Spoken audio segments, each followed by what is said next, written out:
Ram Ram. India news Haryana की इस खास पेशकश बजट चौपाल में आप सभी का स्वागत है और मैं हूं आपके साथ आयुष।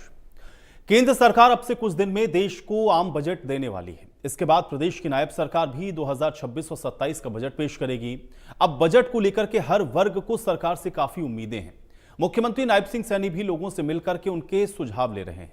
इसके साथ ही सरकार ने पोर्टल को भी लॉन्च किया है। इस पर आम जनता अपने सुझाव सरकार के साथ साझा कर सकती है। सरकार का जो भी सुझाव होगा, जो भी उसको पसंद आएगा, उसको बजट में शामिल किया जाएगा, जिससे जनता का बजट जनता की भलाई में ही इस्तेमाल हो। कैथल से हमारे संवाददाता वीरेंद्र पुरी ने लोगों से बातचीत की है। जनता ने बजट को लेकर के अपने अच्छे सुझाव हमारे साथ साझा किए हैं। क्या कुछ कैथल की जनता कह रही है, आइए आपको सुनवाते हैं।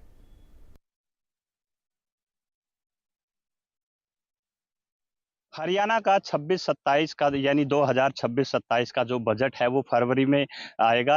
इसके अलावा जो हरियाणा सरकार है एआई माध्यमों से या अलग-अलग माध्यमों से जनता की राय ले रही है ताकि बजट को जनता के लिए और ज़्यादा से ज़्यादा जो है वो खर्च किया जा सके। हम कुछ शिक्षा शास्त्री हैं उनसे बातचीत करेंगे। नमस्कार सर। नमस्कार जी। क्या नाम है जी? प्रोफेसर आर के गुप्ता। गुप्ता जी, सरकार जैसा कि बजट पेश करेगी फरवरी में। हरियाणा का जो 26-27 का जो बजट है वो आने वाला है, लेकिन उससे पहले सरकार जो है 27 फरवरी तक जो है जनता के सुझाव ले रही है, अलग अलग फील्ड से लोगों के सुझाव ले रही है ताकि बजट को जनता के लिए और अधिक प्रभावी बनाया जा सके। क्या कहना चाहेंगे इस पे? देखिए, मैं आपके माध्यम से हरियाणा सरकार से, केंद्र सरकार से ये निवेदन करूँगा कि वो अपनी एक्सपर्ट कमेटी से डिस्कस करके अपनी प्रायोरिटीज़ को बनाएँ। आज लोगों को सूरज कुंड मेला या गीता जयंती समारोह नहीं चाहिए, उनको स्वस्थ हवा, पानी और भोजन चाहिए। नवयुवकों को एम्प्लॉयमेंट चाहिए। वह हमारे जितने भी स्कूल, कॉलेजेस और यूनिवर्सिटीज़ हैं, उनके अंदर पूरी सुविधाएँ हों। लाइब्रेरी फुली इक्विप्ड हो, वॉशरूम हो, बच्चों के लिए बैठने की व्यवस्था अच्छी हो। इसकी बजाय अगर वो नए-नए कॉलेजेस और यूनिवर्सिटीज़ खोल रहे हैं, जबकि जो ऑलरेडी स्थापित हैं, उनमें सुविधाएँ नहीं हैं, तो ये न्याय संगत नहीं होगा। सर, सरकार यूनिवर्सिटीज हो, लड़कियों के कॉलेज हो, मेडिकल कॉलेज हो, हालांकि सरकार खोल रही है, लेकिन क्या इससे ज्यादा और भी खर्च करना चाहिए शिक्षा? हाँ, मेरा ये मानना है कि सरकार जो है, अभी भी देखिए हायर एजुकेशन में हमारे यहाँ 29% एडमिशन्स हैं। तो क्वालिटी पे ध्यान दें और ऑलरेडी जो हमारी यूनिवर्सिटीज़ हैं, फॉर एग्ज़ाम्पल हरियाणा में 40 से 40 के आस-पास यूनिवर्सिटीज़ हैं, उसमें प्राइवेट भी है, गवर्नमेंट भी है। तो उनमें सुविधाएँ बढ़ाई जाएँ। उनमें ऑलरेडी जो है बहुत सी ऐसी यूनिवर्सिटीज़ हैं, सरकारी यूनिवर्सिटीज़ हैं, जहाँ रेगुलर स्टाफ नहीं है, पार्ट टाइम है, एड हॉक है। तो बजाय कि नई यूनिवर्सिटीज़ खोल के और उस पे पैसा वेस्ट किया जाए, जो ऑलरेडी स्थापित हैं, उनकी क्वालिटी ब्रॉड एक्सचेंज प्रोग्राम में भेजा जाए, जिससे कि हमारी यूनिवर्सिटीज़ का, कॉलेजेस का और स्कूल्स का लेवल भी इंटरनेशनल लेवल पे हो। Thank you. सर, आप बताएं कि बजट पे सरकार को क्या जो है सुधार करने चाहिए, क्योंकि सरकार अब की बार जनता के सुझाव मांग रही है कि बजट पे, ताकि जनता को ज्यादा से ज्यादा प्रभावी जो है बजट दिया जा सके। मैं डॉक्टर देवेंद्र रूल विश्वविद्यालय के अंदर यहाँ पे इंचार्ज के रूप में एडमिनिस्ट्रेटिव इंचार्ज के रूप में कार्य करता हूँ। मेरा बजट के ऊपर मानना ये है कि कोई भी बजट, चाहे वो राज्य सरकार का हो या केंद्रीय सरकार का हो, उसका जो फोकस है वो यूथ के ऊपर होना चाहिए, क्योंकि यूथ देश की वो धन संपत्ति के रोजगार मुखी प्रोग्राम की तरफ बढ़ने वाला व्यक्ति होता है। उसके लिए मुख्य रूप से बजट में 3 चीजें ध्यान में रखनी चाहिए, जो हम अपने सोसाइटी की तरफ से और शिक्षा की तरफ से आपको एक फीडबैक देके सरकार की तरफ भेजना चाहते हैं। सबसे पहले शिक्षा का क्षेत्र, चाहे वो प्राथमिक स्तर के ऊपर हो, माध्यमिक स्तर पे हो, कॉलेज स्तर पे हो या हायर एजुकेशन स्तर के ऊपर हो, वो सभी सुविधाओं के साथ इक्विप्ड होना चाहिए। ग्रास रूट पे अगर बच्चों को सुविधाएं दी जाएंगी तो ही बच्चा यूनिवर्सिटी तक पहुंच पाएगा। दूसरा स्वास्थ्य है। स्वास्थ्य के लिए जितनी भी स्वास्थ्य जन सेवाएं चाहिए आपको, चाहे वो ग्रामीण क्षेत्र पे हो, चाहे अर्बन के ऊपर हो, आपके जितने भी हॉस्पिटल्स हैं, चाहे वो गवर्नमेंट की हो या चाहे प्राइवेट हॉस्पिटल्स हो, उनके ऊपर सबका कंट्रोल गवर्नमेंट का हो और वो सभी जन सुविधाएं एक आम आदमी तक, बच्चे से लेकर के और सीनियर सिटीजन तक स्वास्थ्य की सभी प्रमुखताएं, चाहे वो दवाई के रूप में हो चाहे अन्य सेवाओं के रूप में हो, उसके ऊपर फोकस होना चाहिए। तीसरा हमारा रिक्रिएशन और खेल एक्टिविटी के ऊपर है। तो हरियाणा प्रदेश खेलों के नाम से जाना जाता है, जिसकी अपनी एक नीति है। 2 बार मैंने हरियाणा गवर्नमेंट की अपनी पॉलिसी ड्राफ्ट भी की है। उसमें पदक लाओ नौकरी पाओ का हमारा एक मुख्य आदेश भी रहा, जिसमें हम सक्सेस भी रहे आज हरियाणा प्रांत देश के गिने चुने में। पर उसमें एक नई चीज निकल के आती है कि संसाधन और खेल जितने भी स्टेडियम हैं वो अपडेट नहीं है हरियाणा के। हालांकि अगर आप- सरकार जो खेल नर्सरी से लेके स्टेडियम पर खर्च जरूर कर रही है, लेकिन वो अपडेटेड नहीं। हाँ, मैं यही कहना चाहूंगा, ग्रास रूट पे जो सुविधाएं एक प्रतिभा को तलाशने के लिए, स्किल को डेवलप करने के लिए एक खिलाड़ी को चाहिए, वो हरियाणा में अभी तक उस लेवल तक ही नहीं जिस लेवल पे हमारे रिजल्ट्स हैं। मैं कहना चाहता हूँ कि एक डिमांड भी है ये कि शिक्षा, स्वास्थ्य और खेल इस बजट के अंदर हरियाणा सरकार का फुल्ली फोकस इसके ऊपर होना चाहिए, और बजट में वो चीज होनी चाहिए जो जन आदमी को अपृत करें। जैसे फॉर एग्जांपल नेसेसिटी की जो चीजें हैं उनके ऊपर हमारे भाव, उनके कर कम होने चाहिए। फैसिलिटीज की जितनी भी वस्तु है उनके ऊपर इतना फोकस नहीं होना चाहिए। एक गरीब परिवार का व्यक्ति, वो उसको एसी से लंबा चौड़ा लेना देना नहीं है, लेकिन पंखा उसको भी चाहिए। तो ग्रास रूट पे जो सुविधाएं उसको चाहिए, आम जीवन को प्रभावित करती हैं, तो उनके ऊपर भी फोकस होना यानी गरीब तबके को ज्यादा से ज्यादा सुविधाएं मिल सके, चाहिए। उस पे खर्च होना चाहिए। निश्चित रूप से गरीब का मतलब ये नहीं है कि कोई भी एक ग्रामीण अंचल में बसा हुआ व्यक्ति जो है वो मजदूरी करके अपना पेट भरता है, जो किसानी करके अपना पेट भरता है, जो व्यापार करके भी काम करता है। ये तीनों वर्गों के अंदर अनिवार्य वस्तु की जो चीजें हैं उसके ऊपर फोकस होना चाहिए। उनके टैक्स कम हो, उनकी सुविधाएं दर दर तक पहुंचने के लिए सरकार के पास मुहैया हो। तो हम चाहेंगे कि हरियाणा सरकार इसके ऊपर फोकस करते हुए इन तीनों क्षेत्रों के ऊपर विशेष ध्यान देगी। आपकी इस पहल के लिए मैं विश्वविद्यालय की तरफ से आप साथियों का पुनः आभार करता हूँ। बिल्कुल। डॉक्टर साहब, जैसा कि आज के समय में जो युवा है, नौकरी नहीं मिल रही लेकिन विदेशों में पलायन कर रहे, क्या बजट में इस तरह का कोई भी प्रावधान सरकार को रखना चाहिए? मेरे विचार में हमारे देश के अंदर प्रतिभा की कोई कमी नहीं है। कमी ये है कि उस प्रतिभा का हम सदुपयोग कैसे करें। यदि हम उस प्रतिभा का सदुपयोग नहीं करेंगे तो स्वाभाविक तौर पे बच्चे, जो हमारे यूथ हैं, एम्प्लॉयमेंट के लिए दूसरे देश की तरफ दौड़ेंगे, जिसको हम ब्रेन ड्रेन बोलेंगे। तो इस ब्रेन ड्रेन को रोकने के लिए गवर्नमेंट को उन सुविधाओं को प्रोवाइड करने की, उनको देने की बहुत ही ज़्यादा ज़रूरत है। और क्योंकि एग्रीकल्चर से रिलेटेड हूँ, एग्रीकल्चर से संबंधित हूँ, और मेरा ये सुझाव है कि गवर्नमेंट को बजट में रिसर्च और एक्सटेंशन, जिसको हम बोलते हैं अनुसंधान, और जो ट्रांसफर ऑफ टेक्नोलॉजी करते हैं किसानों के फील्ड पे, उस पर विशेष ध्यान देने की ज़रूरत है। अभी भी हम ये देखते हैं कि भी टेक्नोलॉजी तो हम जनरेट कर लेते हैं, हमारे साइंटिस्ट रिसर्च करके टेक्नोलॉजी जनरेट करते हैं, लेकिन वो अभी किसानों के फील्ड तक, खेत तक जितना हम चाहते हैं उतनी मात्रा में, उतनी परसेंटेज में नहीं पहुंच पाई है। तो जैसे मसलन हम बात करते हैं कृषि विज्ञान केंद्र की, तो अभी कृषि विज्ञान केंद्र जिला स्तर पर है। तो मेरा एक कृषि विज्ञानी के तौर पे ये सुझाव है कि ये कम से कम ब्लॉक लेवल पे नहीं तो तहसील लेवल पे तो होना ही चाहिए।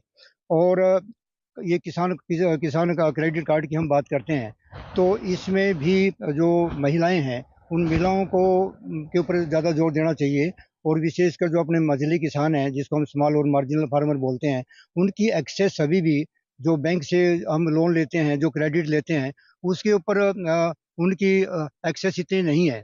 तो इस बजट आपके माध्यम से मैं सुझाव देना चाहता हूं कि गवर्नमेंट उन किसानों के लिए जो क्रेडिट फैसिलिटीज है वो कम रेट ऑफ इंटरेस्ट पे और ऐसी सुविधाजनक तरीके से उपलब्ध कराए कि किसानों को, मझले और लघु किसानों को कोई प्रॉब्लम, दिक्कत ना आए।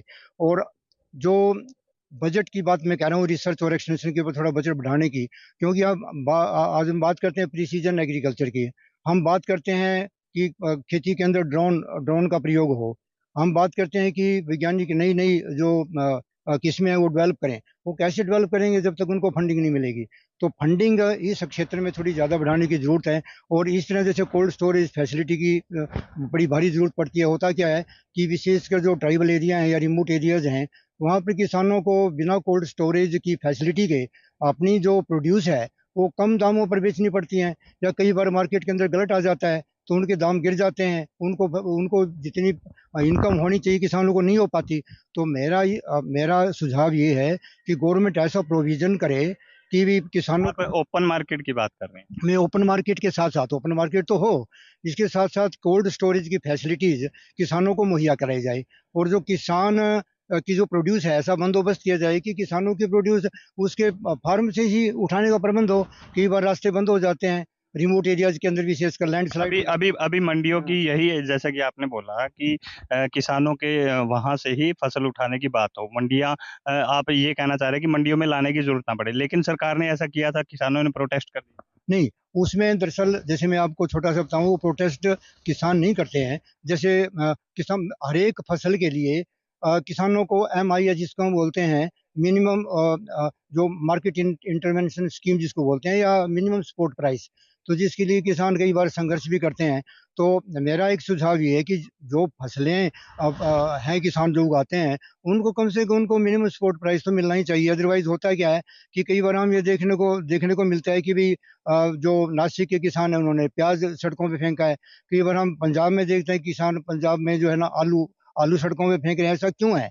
वो इसलिए कि हम एक अप्रोप्रिएट जो इंफ्रास्ट्रक्चर किसानों को मिलना चाहिए, उपलब्ध कराना चाहिए, वो उनको उपलब्ध कराने में असमर्थ है। यानी किसानों को उनकी फसल का सही दाम मिले, आप यही कहना चाहते बिल्कुल।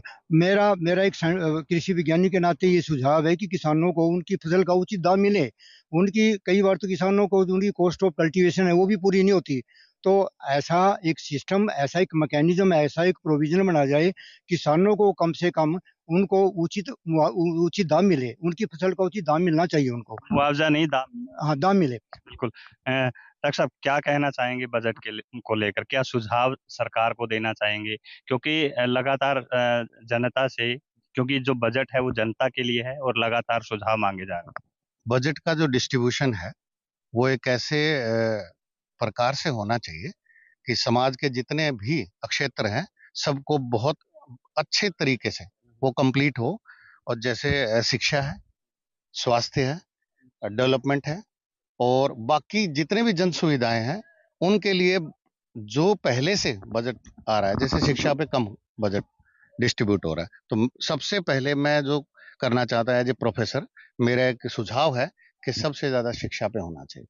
जो डेवलपमेंट समाज की होनी है वो शिक्षा से होनी है, और बेहतर तरीके से बच्चे पढ़ पाएंगे अच्छी सुविधाओं के साथ। जितने भी कॉलेजेज हैं, यूनिवर्सिटीज हैं या स्कूल हैं, जो बच्चों को जो मिलना चाहिए सुविधा के रूप में वो पूरा नहीं मिल पा रहा। यानी एक नींव बन जाएगी बच्चों की, ताकि रोजगार वगैरह में बजट बढ़ेगा, सुविधाएं बढ़ेगी, और सुविधाएं बढ़ेगी तो शिक्षा बेहतर मिल पाएगी सबको। हमारे साथ कुछ स्टूडेंट भी हैं, उनसे भी जानते हैं। क्या नाम है? मेरा नाम ज्योति है सर। बजट पे सरकार को कहाँ पर खर्च करना चाहिए? क्योंकि एक स्टूडेंट भी हैं आप, एक लड़की भी हैं, कहाँ पर सरकार को ज़्यादा खर्च करना चाहिए? क्योंकि जनता के फायदे के लिए सरकार सुझाव मांग रही है। हमारे सुझाव से तो सर, अभी हम स्टूडेंट हैं तो हमारे लिए तो स्टडी पर ही अपना राय दे सकते हैं। हमें अच्छे कॉलेज में पढ़ने के लिए अच्छी फैसिलिटी चाहिए हैं, पुस्तकें चाहिए लाइब्रेरी से जो हमें अडोप्ट मतलब लेते हैं, वो सभी चाहिए हैं। तो इसके लिए हम सरकार से यही सुविधा मांग सकते हैं, हमारे लिए कॉलेज के लिए अच्छे से अच्छी फैसिलिटी दें। महिला सुरक्षा को लेकर के महिला सुरक्षा को लेके क्या सरकार को उस पर भी खर्च करना चाहिए सर, बिल्कुल। क्या नाम है जी? मेरा नाम डॉक्टर मनोज कुमार। डॉक्टर साहब, बजट को लेके सरकार जो है सुझाव मांग रही है जनता के, क्योंकि जो बजट है जनता के लिए है और जनता को ही बताना है कि बजट में क्या सुधार किए जा सकते हैं। आपकी क्या राय है? मेरा सरकार से यह निवेदन है कि आने वाले बजट में जो शिक्षा और युवाओं पर केंद्र में रखकर उनके हितों को ध्यान में रखते हुए बजट का में उनकी के लिए नीतियां बनाएं, क्योंकि शिक्षा और रोजगार युवाओं से जुड़ा बहुत महत्वपूर्ण विषय है। और आज हरियाणा में बेरोजगारी बढ़ रही है, और युवा जो है, युवाओं के लिए एक सरकार ऐसी पॉलिसी बनाए कि वो अपना भविष्य सेफ समझें। तो सरकार ज्यादा से ज्यादा जो युवा है विदेश में पलायन भी करने की सोच रहे हैं, और सरकार को इसके साथ साथ शिक्षा में जो खेलों को बढ़ावा भी देना चाहिए। एक खेल पॉलिसी जो पहले भी सरकारों ने बनाई है, ताकि खेलों के साथ साथ बच्चों को रोजगार भी मिले और बच्चों का स्वास्थ्य भी सही रहे। और बात आपने स्वास्थ्य की, स्वास्थ्य पर क्या कहना चाहेंगे? और इसके अलावा एक चीज और है कि जिसमें सरकार हाईवेज तो बना रही है, लेकिन जो लोकल सड़कें हैं उनकी हालत खस्ता है, उस पर क्या कहना चाहिए? क्या सरकार को उन पर भी खर्च करना चाहिए? बिल्कुल, ये बड़ा महत्वपूर्ण विषय है। आम व्यक्ति जो ये हाईवे बनाए जा रहे हैं, हम आम व्यक्ति उनको एक तरह से प्रयोग भी नहीं कर पा रहा है, जो स्थायी निवासी है यहाँ का। ना उनका वो बिजनेस के रूप में, काम धंधे के रूप में भी कहीं अपनी स्टॉल नहीं लगा सकता। उसको एक तरह से वो वो जो बड़े बड़े उद्योगपति बिजनेसमैन है, हाईवे की तरह है, वो लोकल लोकल व्यक्ति उनको यूज नहीं कर सकता। और इसके अलावा जो ग्रामीण सड़कें हैं, कस्बों की जो सड़कें, शहरों की सड़कें हैं, उनमें वो उनकी खस्ता हालत है। सरकार को चाहिए कि उनका विशेष बजट बना के आने जाने के रास्ते का सुगम बनाए, और ताकि आम व्यक्ति का आना जाना सुनिश्चित हो और उसका समय का भी बचत हो। तो भी आप बोल। मैम क्या नाम है? Doctor Rekha Gupta. Ma'am budget सरकार जो है फरवरी में हरियाणा का जो 26-27 का बजट है वो आ रहा है, तो क्या सरकार जैसे कि जनता से सुझाव मांग रही है, क्योंकि जो बजट है वो जनता के लिए और जनता को ही सुझाव मांगे गए हैं जनता से, तो क्या सुझाव देना चाहेंगी कि सरकार को बजट में क्या सुधार करना चाहिए? देखिए, अभी कुछ सालों से जो हम देखते आ रहे हैं, अब स्पेसिफिकली बात करें लास्ट ईयर में मैं देखूं तो सेफ्टी जो मेजर्स हैं वो ठीक से नहीं लिए जा रहे। महिला सुरक्षा नहीं, नॉट ओनली महिला सुरक्षा, किसी भी तरह की कोई सुरक्षा मैं महसूस नहीं करती। वो युवाओं के लिए लगा लीजिए आप या आम जनता के लिए लगा लीजिए आप। इस समय कहीं किसी भी प्रोग्राम में जाना ऐसा लगता है कि आप अपने भरोसे पे जाइएगा। लॉ एंड ऑर्डर की बात कर रहे हैं। लॉ एंड ऑर्डर, हाँ, लॉ एंड ऑर्डर की मैं बात कर रही हूँ। और जनरल भी जो सपोज पुलिस है वहाँ पे वो तैनात है, ड्यूटी पे खड़े हुए हैं, लेकिन मतलब मिस हैपनिंग्स क्यों हो रही है इतनी ज्यादा? आप डाटा उठा के देखिए कि कितनी ज्यादा मिस हैपनिंग सब हो रही है, तो इसका रीजन क्या है? तो आप मतलब सिर्फ बजट बनाना ही हमारा उद्देश्य नहीं है। बजट तो क्या एक प्लान है कि हमने ये करना है आने वाले सेशन में, उसके लिए फंड्स भी एलोकेट हो जाते हैं। लेकिन ये इंश्योर करना कि वो फंड्स प्रॉपरली यूटिलाइज हो रहे हैं या नहीं हो रहे हैं। सेकंड, मैं कहना चाहती हूँ कि सरकार इस समय अगर करना चाहे तो आप आइडेंटिफाई कीजिए, कैपेबल लोगों को आगे लेके आइएगा। आप पोजीशंस जो जिम्मेदारी आप दे रहे हैं, आपको एनालाइज करना आना चाहिए कि समझदार, कैपेबल, इंटेलेक्चुअल और ईमानदार लोगों को आप आगे लेके आइए, तभी तो सभी अपना काम सही से कर पाएंगे। आप लेडीज को आगे लेके आइए। लेडीज में भी मैं ये नहीं कहती कि सारी लेडीज जो हैं they are capable and they are honest, लेकिन आप आइडेंटिफाई कीजिए। अगर आप इसको इम्प्रूव करना चाहते हैं सिस्टम को, तो डिस्ट्रिक्ट में या शहरों में वार्ड लेवल पे आप क्यों नहीं आइडेंटिफाई करते? ऐसा नहीं है कि इलेक्शन में जो चुनाव जीत गया उसको पोजीशन मिल गई, वो भले ही कैपेबल है, नहीं है, काम कर रहा है, नहीं कर रहा है। आप आइडेंटिफाई करो कि वार्ड नंबर 7, वार्ड नंबर 8 में कोई ऐसी लेडी है जो कि समाज सेवा में योगदान दे सकती है, उससे आप बात करें willingly. You do not pay anything to her. आप कुछ मत पे करो उसको, आप कोई तनख्वाह मत उसे दो, लेकिन उनकी सर्विसेज आप लो, उनके सजेशंस आप लो। आप एरिया वाइज आइडेंटिफाई करो, मिलेंगे आपको, अच्छे लोग मिलेंगे। ठीक है ना? तो ऐसे लोगों को आप आगे लेके आइए। क्या पढ़ाती हैं आप? मैं तो यहाँ पे नीलम यूनिवर्सिटी में डीन हूँ, प्रोफेसर कॉमर्स एंड मैनेजमेंट में। लेकिन मैं क्योंकि कॉमर्स पे आपकी अच्छी पकड़ है, तो एज ए कॉमर्स मान लो क्या बताना चाहेगी कि सरकार बजट में यहाँ यहाँ इन इन चीज़ों में सुधार कर सकती है, ये सुविधाएं जो है बजट का कम हिस्सा खर्च करके जनता को प्रोवाइड करवा सकती है। छोटे छोटे एंटरप्रेन्योरशिप को बढ़ावा दें आप। बहुत छोटे छोटे लेवल पे जो है आप एनकरेज करें कि छोटा छोटा, जैसे विमेन हैं या फिर युवा हैं जो कम इन्वेस्टमेंट से काम शुरू कर सकें। एक गवर्नमेंट सुनिश्चित कर सकती है कि जो भी वहाँ पे अथॉरिटी जो है डिस्ट्रिक्ट लेवल पे बैठी है, वो उनसे जाके मिले, उनके आइडियाज ले। जैसे एमएसएमई सेक्टर है, हर डिस्ट्रिक्ट में इसका ऑफिस होता है। तो मेयरली कि ऑफिस बनाने से कुछ नहीं होता, आप जाके आइडेंटिफाई करें, स्कूल, कॉलेजेस, यूनिवर्सिटीज में जाके देखें, युवा से मिलें, उनके आइडियाज लें और उनके आइडियाज में अपना एक्सपर्ट एडवाइस देके उनको वो छोटा बिजनेस स्टार्ट करने में हेल्प करें।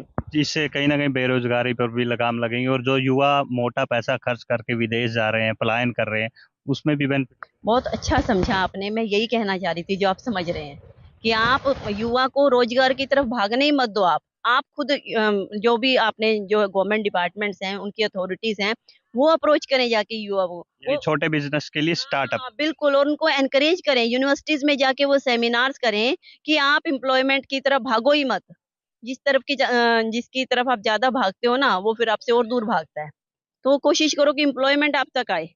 आप अपना छोटा छोटा आइडिया लेके एटलीस्ट आप अपने लेवल पे अपने परिवार का तो मैनेज कर ही सकते हैं, तो इसलिए सरकार सपोर्ट करे उनको। बिल्कुल, थैंक यू। हरियाणा के बजट के लिए क्या सुझाव आप देना चाहेंगी ताकि सरकार जो है हरियाणा के लोगों के लिए, हरियाणा की जनता के लिए एक बेहतर जो बजट है वो बना सके? देखिए सर, जो हमारा बजट है एक ये बहुत इम्पोर्टेंट चीज़ है किसी भी जगह के लिए।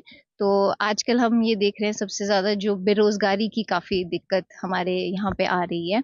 तो हम ये सुझाव देना चाहते हैं कि हम बेरोज़गारी की तरफ एक तो सबसे ज़्यादा ध्यान दें, मतलब बजट को ज़्यादा उस तरफ हम लेके जाएँ। ताकि ज़्यादा से ज़्यादा रोजगार हाँ, ताकि ज़्यादा से ज़्यादा रोज़गार मिल सके और ज़्यादा हमारे यहाँ पे जब हमारा हरियाणा का जो क्षेत्र है, यहाँ पर किसान भाई-बहन हमारे काफ़ी ज़्यादा हैं। तो मैं ये अपेक्षा करना चाहती हूँ कि उनके लिए थोड़ा-सा और मतलब थोड़ी फैसिलिटी या बजट में उनके लिए थोड़ा-सा और चीज़ों को जोड़ा जाए, ताकि उनको वो हमारी जो ये किसानी है, वो ये सब छोड़े ना, मजबूर ना हो इसको छोड़ने में और इसी में बने रहें।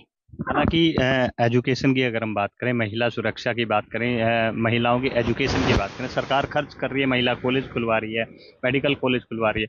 लेकिन फिर भी क्या कहना चाहेंगी कि महिलाओं के लिए सरकार बजट में कुछ प्रावधान लेकर सर, जो हमारी गवर्नमेंट होती है वो सब प्रावधान तो वो सारे लेकर आती है, बट मुश्किल ये होती है कि लोगों तक ये बात पहुंच नहीं पाती है, उनको वो अपने राइट से अवेयर नहीं है।